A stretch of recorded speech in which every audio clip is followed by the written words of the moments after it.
मराठा आरक्षण जी आर विरोधातील याचिकेवर सुनावणी घेण्यास नकार देण्यात आलेला आहे। मराठा बांधवांना कुणबी प्रमाणपत्र देण्याचा मार्ग आता सुलभ झालेला आहे।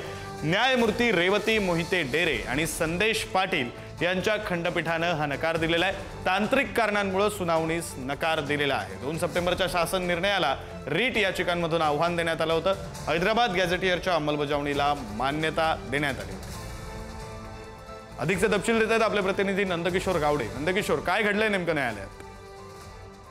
नक्की जर पाहायला गेलं तर जरांगे पाटील यांचं जे आंदोलन झालं होतं मुंबईत, त्याच्यानंतर 2 सप्टेंबरला एक जी आर काढण्यात आलेलं होतं आणि त्या जी आर नुसार संपूर्ण जे हैदराबाद गॅजेटच्या नुसार मराठवाड्यातील जे मराठा बांधव आहेत त्यांना कुणबी प्रमाणपत्र देण्याचा मार्ग जो होता तो सुलभ झालेला आपल्याला पाहायला मिळत होता।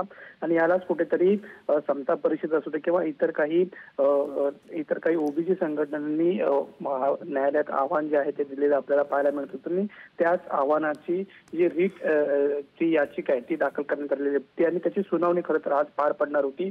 न्यायमूर्ती रेवती मोहिते डेरे आणि संदेश पाटील यांच्या खंडपीठासमोर ही संपूर्ण जी सुनावणी आहे ती पार पडणार होती। मात्र काही तांत्रिक कारणामुळे जी सुनावणी आहे ती करण्यास कुठेतरी न्यायमूर्तींनी नकार दिलेला आपल्याला पाहायला मिळतो। त्यामुळे एकंदरीत जर पाहायला गेलं की जी आजची सुनावणी आहे ती कुठेतरी आता पुढे ढकलण्यात येणार असल्याचं आपल्याला पाहायला मिळते।